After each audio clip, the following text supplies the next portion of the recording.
I think the seed for the summit was planted at the story that I'm about to tell. So, there is a conference I go to most years in LA, and it is called a pet care conference. But I had never heard of it when I had my company. I was doing research on events and I was like, okay, that's really intriguing to me. Like, it's out in LA, it has a lot of big players a part of it. Mars, Purina, Banfield, a lot of big players, like big money in the overall pet industry. But the title was pet care. So I was like, okay, like I'm sure that will have overlap with DogCo in some ways.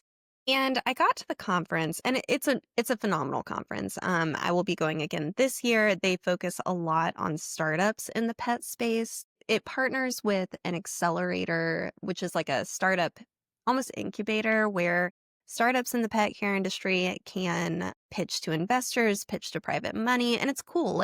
I always learn a lot. I leave really, really inspired. The seed for the summit started at this event because I go and I'm like, okay, I see a lot in grooming. Great. I see a lot in training, a lot in medical. Great. A lot in food, like pet food brands, kind of cutting edge stuff, different forms of protein. It was really neat. New advances in actual products.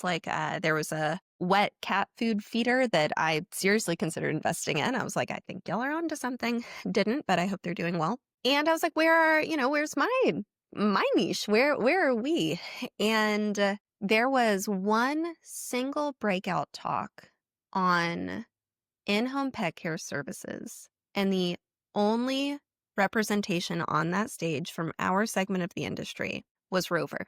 And I just remembered looking at that and realizing how separate and segmented our part of the pet industry is. I ended up having a conversation after that breakout session where I asked, I was like, why was this the only representation from the in-home pet care space? There are amazing companies in that space. And essentially they made the comment that in some ways they didn't know. It was kind of unsatisfactory. I'm not going to lie to you. And in other ways, it is so recent that our segment of the industry has had access to technology. Many businesses still are not on technology. It makes the data harder to track.